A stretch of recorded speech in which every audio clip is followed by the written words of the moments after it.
La famiglia, quantomeno la famiglia che risulta dalle statistiche, sono una serie di unità, le unità familiari, che numericamente vanno crescendo, ma che vanno modificandosi rispetto alla dimensione, cioè vanno diffondendosi in maniera molto ampia le famiglie unipersonali, che sono molto spesso una soluzione di ritorno da vedovanza sostanzialmente, cioè l'allungamento della vita, soprattutto per la componente femminile, determina che il numero di donne sole in qualche modo vada crescendo e andrà crescendo in prospettiva. Viceversa sta riducendosi in maniera determinante la situazione, la tipologia delle famiglie con figli, addirittura con più figli in misura ancora maggiore, perché evidentemente tutto questo è legato al processo di caduta della natalità. Le famiglie negli ultimi anni hanno dovuto approfondire alcune delle loro funzioni, i compiti di cura, soprattutto nei confronti degli anziani, delle persone fragili, dei soggetti disabili, e ci si è resi conto, tanto più attraverso la pandemia, ma era un tema ormai permanente, che senza una famiglia che cura il nostro paese sarebbe estremamente povero e la situazione dell'assistenza sarebbe drammatica. Non significa poter dire c'è la famiglia, facciamo a meno del nostro welfare pubblico, significa dire il welfare pubblico deve lavorare in alleanza con la famiglia, quindi per esempio, come è emerso nella pandemia, la scarsa attenzione alle cure domiciliari in giro per l'Italia ha confermato che sono le famiglie che tengono a casa gli anziani fragili, i disabili. So che il Veneto ha un forte investimento su sistemi domiciliari di accompagnamento, e questo è un valore, nel senso che altre regioni sono state più ospedalocentriche e la pandemia ha svelato proprio questo tema, come il tema degli anziani nelle RSA, che poi sono stati particolarmente esposti, oppure anche il nodo del medico di famiglia, che in molti casi è sfuggito un po' alla rete. Ecco, quindi certamente le famiglie sono un forte patrimonio per le funzioni di cura e di assistenza. E poi la pandemia in positivo ha anche svelato in moltissimi casi che la famiglia ha bisogno di tempo anche per i compiti educativi, cioè la possibilità, l'obbligo di restare a casa per tanti padri è stata la riscoperta della bellezza dei figli, della riscoperta della bellezza del poter passare del tempo con i figli, anziché essere sempre in ufficio, sempre sui mezzi pubblici, sempre in macchina, e quindi con una criticità sulla conciliazione famiglia-lavoro. E questo dice di un'altra emergenza per la famiglia, cioè l'eccesso di responsabilità delle donne nei compiti di cura familiari. Gli uomini, i giovani padri, soprattutto le giovani generazioni, hanno molta voglia di coinvolgersi nei compiti di cura. Bisogna costruire le condizioni perché si possa dividere più equamente, quindi sostenere le donne, ma sostenere anche i padri, quindi sostenere la famiglia. Oggi forse a livello nazionale c'è un'opportunità, perché è stato approvato recentemente il Family Act, che è un disegno di legge unitario che mette a tema i congedi parentali, più soldi, più giornate di congedo parentale obbligatorio per i genitori, e insieme all'assegno unico universale che dà soldi per la nascita dei figli, forse queste due misure a livello nazionale potranno aiutare i giovani e le famiglie ad affrontare le sfide della contemporaneità, che sono molto complicate, perché il mondo è complicato, il lavoro è precario, l'incertezza economica dopo la pandemia con la guerra in Ucraina dà molte incertezze ai giovani, quindi crollo della natalità e anche fatica nei compiti di cura. Quindi nuovi figli e compiti di cura, su questo la famiglia è la spina dorsale del paese, va sostenuta. Il tema della famiglia si affronta da comunità, quindi dialogando con tutte le istituzioni e dialogando con il terzo settore, quindi le associazioni che si occupano di famiglia. Noi come amministratori pubblici dobbiamo andare ad analizzare quelli che sono i problemi legati ai servizi che la famiglia richiede e che oggi mancano, perché la verità è che molte volte uno degli ostacoli per sviluppare il proprio nucleo familiare è la mancanza di un supporto da parte delle istituzioni. Credo che i comuni veneti da questo punto di vista abbiano fatto davvero tanto. Grazie alla sinergia con le associazioni del territorio e con la Regione Veneto ci stiamo concentrando appunto per garantire un percorso di crescita dei nuclei familiari. Credo che ci siano delle progettualità che stanno nascendo che riguardano la casa, riguardano il lavoro e riguardano quei servizi di assistenza come gli asili nido e tutti quei supporti di cui la famiglia hanno bisogno, ma soprattutto sulla casa ci sarà un focus importante dove cercheremo di dare uno strumento aggiuntivo e togliere quel peso che magari può essere un mutuo che grava 30 anni sulle spalle dei nostri giovani e che oggi è il primo ostacolo per lo sviluppo di un nucleo familiare. Poi dobbiamo recuperare i valori della comunità, i valori della famiglia, e questo lo possiamo fare attraverso la genitorialità, attraverso i figli e quei servizi legati a loro. L'attenzione per la famiglia e la natalità è un'attenzione che è molto presente anche in Regione Veneto. Il piano triennale che nelle prossime settimane l'assessorato presenterà in Consiglio regionale e quindi si svolgerà all'interno della quinta commissione è un piano molto importante perché prende l'avvio da una legge significativa che abbiamo approvato all'unanimità nel 2020, una legge a favore delle famiglie e della natalità, in un quadro unitario di interventi a favore delle politiche familiari che supera la stagione degli interventi singoli, degli interventi settoriali in un quadro unitario. Da sempre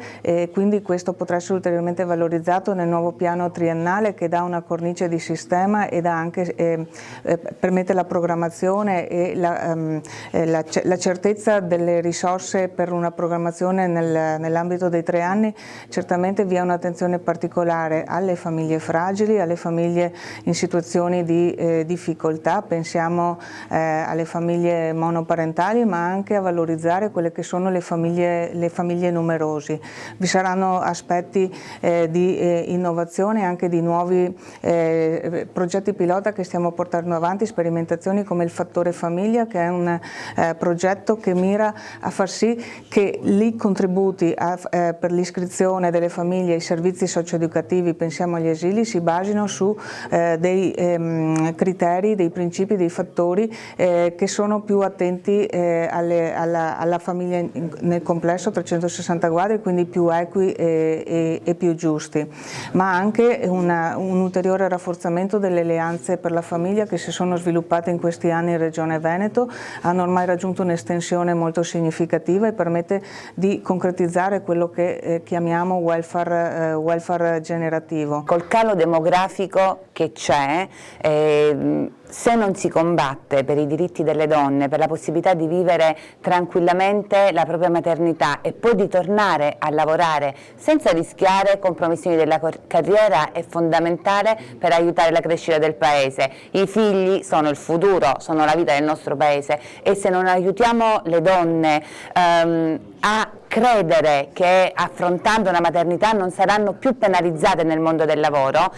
non si va avanti. Proprio ieri leggevo che proprio a Padova un'imprenditrice che si occupa di comunicazione ha detto a una sua dipendente: sei incinta? E io ti faccio il contratto a tempo indeterminato. Questo è l'esempio che bisogna dare, secondo me, e questo è quello per cui dobbiamo combattere. L'iniziativa è proprio nata nel verificare le indagini in materia nelle nuove generazioni,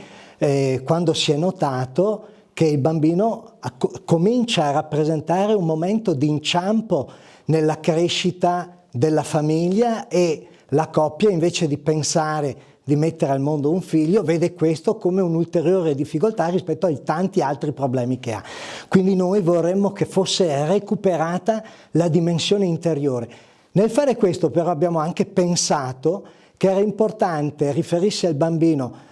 non nella fase avanzata della sua vita, ma fin dall'inizio, perché oggi c'è una scarsa attenzione verso l'inizio della vita del bambino. E l'inizio della vita è fondamentale perché il bambino mette le basi. Durante il periodo della gestazione il bambino forma il suo temperamento, che è la sua struttura biopsichica, ed è su quella che lui poi sviluppa successivamente il suo carattere e la sua personalità. Quindi è una parte oggi trascurata che invece va recuperata, perché se noi recuperiamo questa fase permettiamo al bambino di disperdere meno le sue energie, di mantenerle e quindi di averle a disposizione nel corso della sua crescita come elemento di ricchezza da trasmettere ai genitori e alla società. Il bambino va visto quindi come una potenzialità, è colui che dà la vita ai genitori, li rigenera anche rispetto al loro cammino esistenziale. Provate a pensare, i bambini sono in grado in qualsiasi momento di individuare i difetti dei genitori, di aiutarli quindi a guardarsi dentro, a fare da specchio per aiutarli a cambiare e a diventare sempre di più esseri umani e quindi persone. C'è bisogno di una ripartenza, c'è bisogno di trovare una bussola, c'è bisogno di trovare il punto di avvio di un rinnovamento. E allora chi se non i bambini, che sono, come è stato ricordato tante volte anche stamattina negli interventi precedenti, un concentrato di speranza, il nostro futuro, chi se non i bambini possono essere il nostro rilancio? La cosa interessante di questa petizione è che il bambino è guardato a 360 gradi. Si parla del bambino nella fase prenatale, nella fase postnatale, perché tutti sono bambini. Anche i bambini non nati vanno considerati, come qualcuno ha anche detto, i più bambini dei bambini. Quindi c'è uno sguardo totale, uno sguardo complessivo su tutta l'infanzia, che tra l'altro si ricollega anche ad un percorso storico molto importante, perché non dobbiamo dimenticare che in passato i bambini, i figli non erano considerati soggetti, ma erano considerati oggetti. Per esempio nell'antico diritto romano il pater familias aveva proprio il potere sui figli, oltre che sulla moglie, sugli schiavi, su altri familiari, e aveva anche il diritto di poter vendere i figli, di poterli dare impegno per pagare dei debiti, aveva anche il diritto di vita o di morte sui figli, poteva decidere se il figlio doveva continuare a vivere dopo nato oppure no. C'è stata un'evoluzione importantissima nel senso di un sempre più pieno riconoscimento del bambino e del suo ruolo nella società. La Dichiarazione universale sui diritti del fanciullo del 1959 dell'ONU, dell'Assemblea Generale delle Nazioni Unite, successivamente dopo 20 anni nel 1989 la Convenzione sui diritti del fanciullo, sempre dell'Assemblea Generale delle Nazioni Unite, dove si stabiliscono dei punti, dei principi fondamentali. Purtroppo noi sappiamo che tutto questo ancora oggi di fatto, ma anche di diritto in alcuni casi, è dimenticato, è calpestato. Pensiamo a una moltitudine di bambini a cui viene impedito di nascere, pensiamo ai bambini vittime di soprusi, della guerra, della fame, della miseria. Tutte cose che francamente sono agghiaccianti e dobbiamo assolutamente superare con un forte e rinnovato senso di speranza. La petizione appunto si inserisce in questo cammino, e io ritengo che sia veramente una tappa importante che a mio avviso l'UNESCO non può non accogliere, se l'UNESCO vuole essere anche coerente con il suo statuto e con i suoi finalismi, proprio per portare avanti questa sempre più piena e forte forza espansiva della dignità umana, a partire proprio dal più bambino dei bambini, quindi a partire dal momento del concepimento.